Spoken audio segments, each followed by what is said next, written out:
Hello, everybody. Back again with Rue, and we're going to talk about this whole thing of XRP and what was referred to as the concept of XRP being invisible to customers. What is that all about? Well, before we continue, this helps benefit both channels. It's the Decent wallet. As the saying goes, not your keys, not your crypto. Get yourself a significant discount by going into the links of both myself and Rue's channel. We'll play that and we'll jump right back. If managing your crypto feels like solving a puzzle, it's time to switch to Decent Wallet. It's just a few taps. You can manage, track, and secure your crypto with unmatched ease. And here's the best part. Grab your Decent Wallet at a discounted price by using the referral link below. Don't miss out on making your crypto experience smoother and more secure. All right, welcome back. Rue and I are going to discuss what was shared from Smoke. Shout out to Smoke, followed at SMQKE DQG. He states here, quote, Ripple explains how the price of XRP will be invisible to customers. Quote, if XRP has a higher value, it increases the value of the solution because it increases liquidity on the network. I'll state that again. Increases liquidity on the network. Sometimes you guys want us to break it down, what, Rue, in layman's terms. Right. We'll talk about that. We'll provide you visuals in your head. Shout out to Will Fix. He has what is referred to as the hose analogy.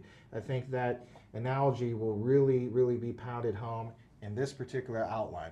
So with a higher value XRP, it would convey a higher value than other currencies. Now before Rue plays this, Rue, Verson Alarja of Black Swan Capitalists mentioned, specifically speaking, the concept of a higher price XRP that was on the private ledger.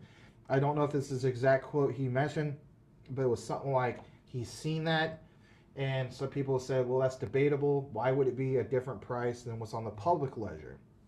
Could very well be a real thing. To me, what's mentioned here in this video clip that we're going to play for you guys says, you know what, Verson may be right. Let's find out if he's right, and we're going to have Rue play that here in a brief bit. As a customer, is there any exposure to fluctuations in the price of the cryptocurrency? Yes, great question. No, as a business that's been in this industry for a long time, we know that the senders and receivers are very focused on fiat. That's their lifeline, that's their blood, that's their entire business. So we hide any real visibility into the cryptocurrency XRP. So in the system, you'll really just see a fiat to fiat payment option. Because of that, we hide and protect our customers from any fluctuation in the open market. It's irrelevant to you how much XRP equals how much Singapore dollars, for example. All you want to know is that you can make your $1 million payment into Vietnam, for example. So the customer is never exposed to any fluctuation in price of the digital asset here. Okay. So with that said, Rue, based off what you saw these guys mention specifically that it would be invisible, that XRP obviously would be used as a bridge asset, bridge currency to something like what? RLUSD, and that it wouldn't be volatile. All right, these are all things moving forward with regulations that banks and institutions moving forward, they don't want something to be very volatile. Well, what wouldn't be volatile? It's RLUSD. And if anything, Ripple's original product of on-demand liquidity being that solution moving forward. Your thoughts in regards to what Smoke has in his presentation? Well, this gives me really good thoughts when it comes to the host theory. Like ISO 2002 is going to be active in 2 stages. So first, the Fed wire stuff or the Fed whatever stuff is going to go live 7/14, right? So maybe that's the beginning of the host, like halfway on or whatever. Maybe most investors not knowing anything about it going in 2 stages. Maybe most investors sell at 7/14. You know, not financial advice or anything, but maybe that's what most investors do. And then when it goes completely live in November, right, and it's even higher, then maybe like who knows, maybe we get $100 XRP, $10,000 XRP. But this just came to me going back to what Tim Draper said about stablecoins being a bridge to reserve currencies.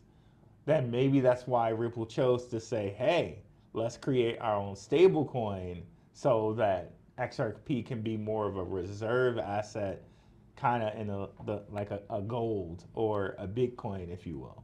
So now they can use the RLUSD in this whole chart in place of XRP. It's going to be stable completely, totally, but XRP can be that reserve, that gold, if you will, for people to hold on to for value, for maybe some staking in another time, and that Ripple XRP can remain a reserve asset or a reserve commodity like gold, whereas the stable coin can just be the thing that is traded across borders, if that makes sense. It does make sense. I mean, back to this highlight that you guys see in bold, Ripple's solution relies on XRP being a high price.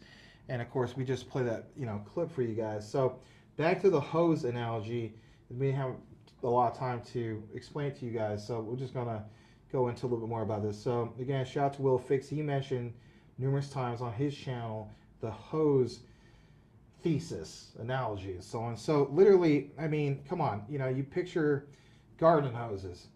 For the longest time, before we even had, I would say, a 2/3 Ripple victory over the SEC, Ripple XRP's price pretty much stayed stagnant. People call it consolidation at roughly around 50 cents. And then, of course, as things transpired, especially with RLUSD, let's face it, a new presidential administration, again, I'm not trying to make this divisive, but whatever the case be, these were catalysts to turn things around. Well, Ripple XRP was at 50 cents for the longest time. So my thing is this, it's not like there was no liquidity. Ripple XRP still was at least in the top 10 for the longest time. Even right now it's number 3.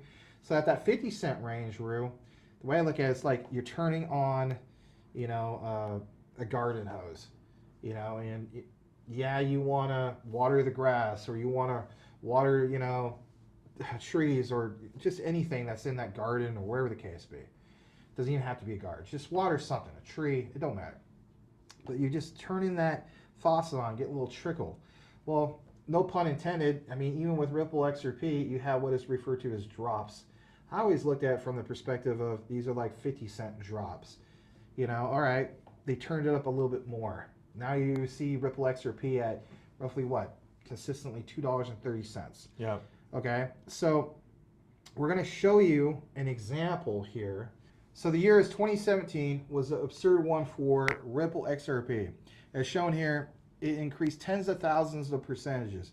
The price went from 0.0065 to $2.50 per coin. When XRP was over $2.50 per coin at the beginning of 2018, Chris Larsen, Ripple's co-founder and former CEO, was among the richest people in the world due to his shares of XRP. If XRP has a higher value, it increases the value of the solution because it increases liquidity, of course, on the network. And basically speaking, with a higher value XRP, we would see a conveyance of a higher value than other currencies. That's crazy. That's bullish. Back to the hose theory. Yeah. So, again, you have like a giant garden hose. So originally, just little trickles of this being turned on. Okay, that's the 50-cent value. I mean, come on, don't overthink this. Then we saw what happened in light of a sense of partial clarity. All right, new administration, United States being, hopefully the crypto capital of the world. All right, then we saw that spike up over, to over $3 and so on. Didn't hit, new all-time highs, but if anything, we've been right around $2.30 for a while. XRP, part of the U.S. Strategic Reserve. along with what? Cardano, Solana, BTC, Ethereum, and so on. Yeah. So my thing is this. We have had this faucet, because we know with Ripple, XRP, I mean, literally talk about faucets, right? Yeah. So we have this faucet turn on a little bit more. How do we get to the point where we fully turn this on? That's the key thing moving forward. And the other thing for me moving forward is this, Rue. So let's say we turn this fully on.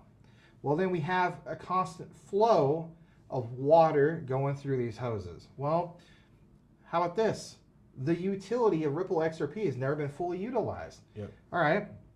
Back to that example of countries, whether it's Venezuela, been making a lot of news. Yep. If Venezuela defaults, it becomes bankrupt.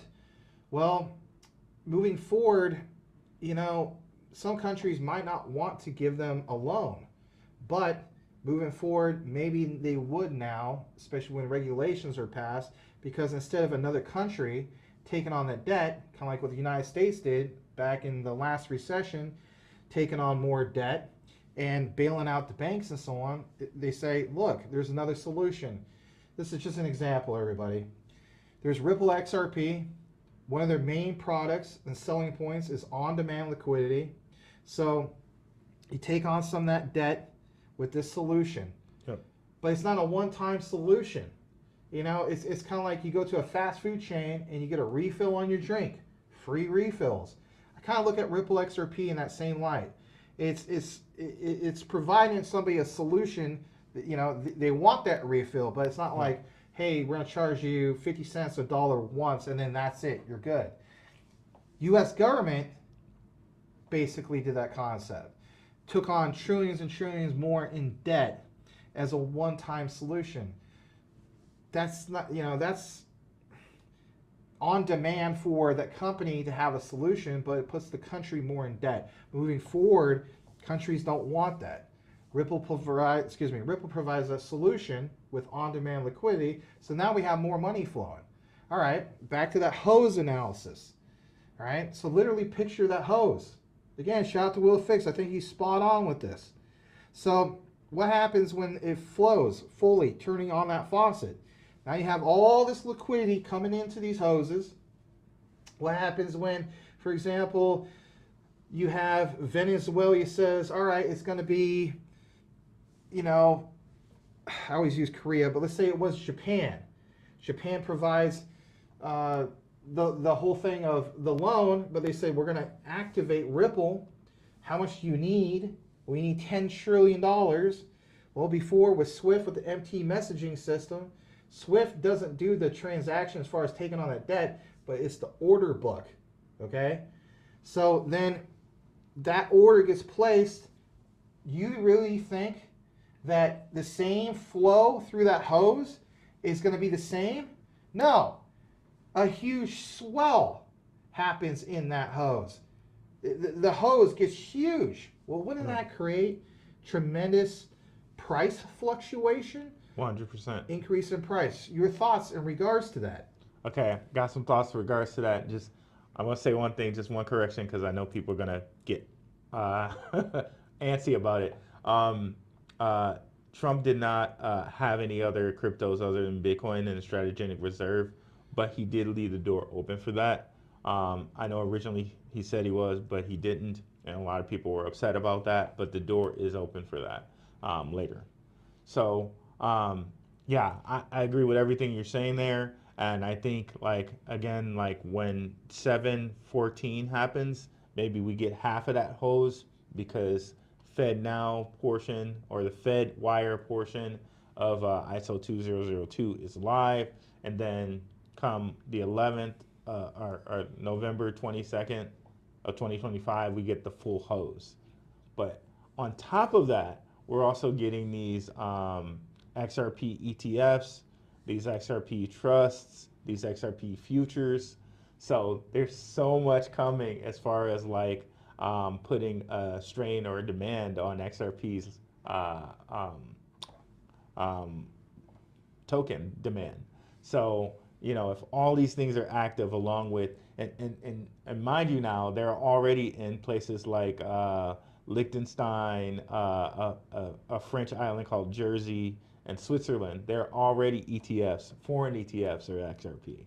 So there's going to be a lot of demand on the token, and now we have the ISO systems live in which the banks can use no other system but that. And then we got our pal XPR with the credit unions, and that it's going to be a lot of demand on XRP. Could we see $100 XRP? Could we see $1,000, $10,000 XRP? I think that's very soon in the future, and I can't wait to see what happens come here 7/14/25 and 11/22/25. I really cannot wait to see that. And plus, all the things with Trump and the whole crypto balls and meeting with XRP. I think there's more in store for XRP than we even know, right? Yeah. Yeah, absolutely. I mean, ETFs alone, that means more lockups. We also know that with RLUSD, there's a certain amount of XRP that will be burned. So an example you saw earlier with that person with their clients, who could those clients be? Do those clients literally represent a nation? And if that's the case, that means more money flow. Again, back to this whole thing of money, like we talked about a few weeks back, I think this would incentivize banks to finally use more money flow, more than any other point in history. Because again, from the 70s to present, 1970s to present, being hit on a $10 trillion transaction, again, a country borrowing money, because we know that, you know, for us in retail, like that seems like crazy, but that actually happens. So they're not incentivized to move money. If anything, it's like a root canal. Like nobody wants to do that. Nobody wants to get hit with $60 billion in messaging fees, if you will. That just doesn't make sense. So with that said, we'll leave it at that. I think you guys kind of get the gist of where we're going with that. And the next thing that we're going to work on and show you guys, I'm going to try to get this going maybe with Rue, is a discovery. In my research, I found out something I think we should all pay attention to, and that is Swift, believe it or not, even though they're the ones that everybody's saying is being replaced, are you aware that Swift back in 2004 introduced ISO 222 to the world? Why would a company that has messaging system of MT introduce ISO 222 fully knowing that in the future it would be replaced? That doesn't make sense to me. Beyond the outlook for that. We're glad to bring you guys this type of research. That, my friends, is a crypto cliffhanger. You're gonna have to tune in later for more. Let's do it. So if you listen to the whole thing of this outline, we first of all appreciate you, and just simply type in this code word, and that is cliffhanger. And we'll know that you listened to the whole outline. All right, on behalf of myself and Rue, we'll see you guys on the next one. Peace out.